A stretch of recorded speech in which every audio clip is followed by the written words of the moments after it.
The X-Men were created by comic book legends Jack Kirby and Stan Lee in 1963. Originally, according to Kirby, being an examination of both ways that radiation could be beneficial to humanity and how it's important to instruct youth in ways that they can benefit society, the series quickly went from general good-doing to questions of bigotry and inequality.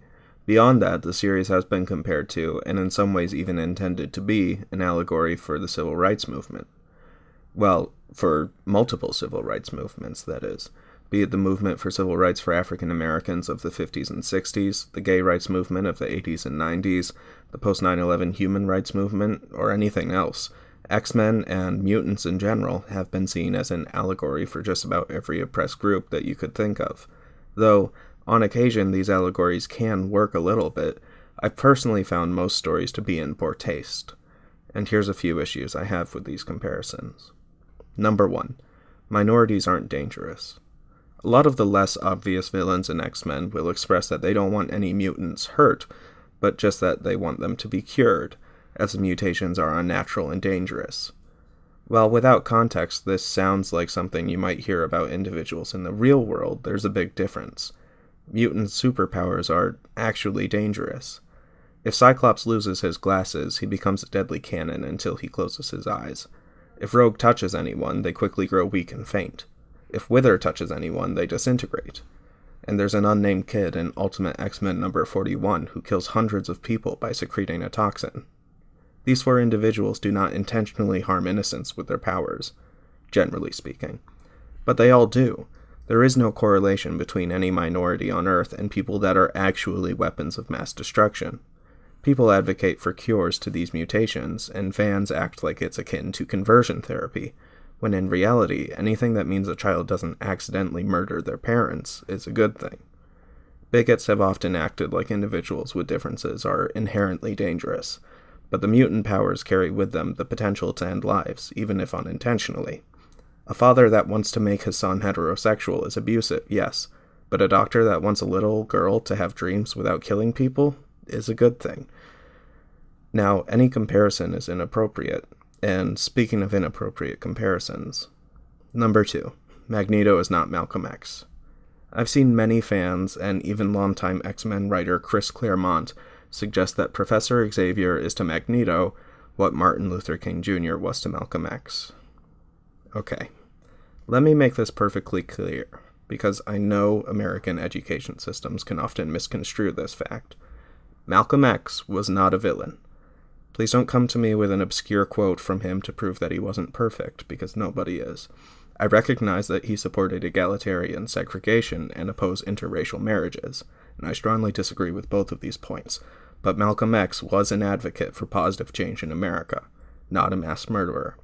One of the most retold myths of the civil rights movement is that, in comparison to the Dr. Reverend King, Malcolm X was a violent militant.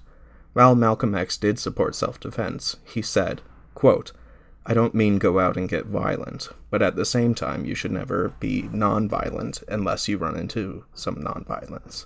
I'm non-violent with those who are non-violent with me. But when you drop that violence on me, then you've made me go insane, and I'm not responsible for what I do." End quote. White American media and education systems have distorted the civil rights movement to have been some sort of mixture between peaceful, unobtrusive saints that most white people loved, even at the time, and domestic terrorists. In reality, during the civil rights movement, many saw even Dr. Reverend King as a destructive terrorist, when neither he nor his contemporaries were. Malcolm X supported self-defense and revolution, but he never called for violence upon anybody based on the color of their skin. Magneto, even at his least villainous, is complacent in the face of mutant terrorists, and at his most villainous, is willing to murder every single non-mutant that lives on the planet. This could maybe work for something akin to a terrorist, but the fact that people keep comparing him instead to Malcolm X is disrespectful, and part of a long trend of white authors misrepresenting black people striving for their rights as a danger. Number 3, the nerve. While we're on Chris Claremont, let's talk about one of his most popular creations, Kitty Pryde. Kitty Pryde, or Shadowcat, or Sprite, or Ariel, she's had a lot of names, is one of the most popular X-Men, period. She's well-beloved and oft-adapted, and proudly mutant, proudly Jewish, and proudly a woman. I know she's a lot of people's favorite Marvel characters, and she has a dedicated fan base. I'm personally not a fan of her, at least not her mainstream counterpart. Why? Well, because she can't stop being racist. Okay, look, Kitty has, on 3 separate occasions, as always written by white writers, used the N-word. Twice she has used it to intentionally degrade black people, and never has she apologized or even really been called out.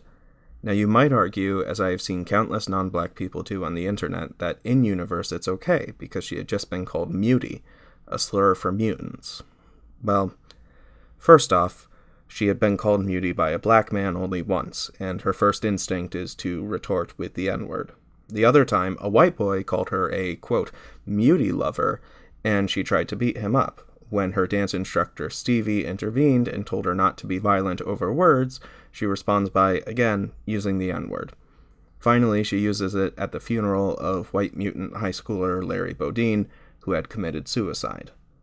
In the first case, yes, in universe, this man Phil has both assaulted people because of a mutation and used a term which, again, only in universe, is considered offensive, but that doesn't put Kitty in the right. In my previous video on Twilight, I mentioned that racism from a woman does not excuse sexism towards her. Likewise, this would be closest to a form of ableism, and a black man being ableist does not excuse racism towards him. Shadowcat uses a word that has been historically used to belittle and demean black people. Her use is not permitted by any wrongdoing of her target. She did not tell him that his word was a slur, she instead used one herself. In the second case, a white person offends her, and her mentor Stevie Hunter tries to calm her down. She doesn't think Kitty can get away with assault just because someone called her a name. Kitty throws the N-word at her, saying had he said that, Stevie would have reacted the same way. The implications that A. Stevie, being black, would be violent should anyone use a slur, B.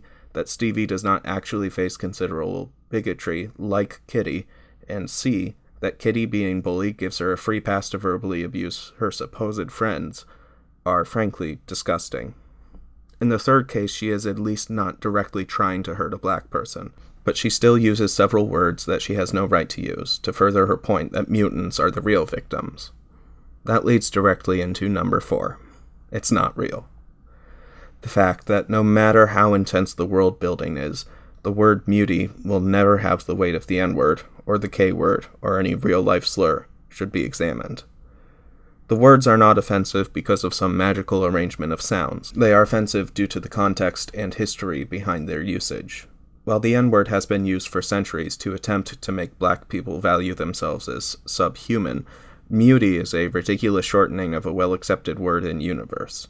You can tell me it's offensive, but no X-Men writer has ever successfully illustrated why it's offensive.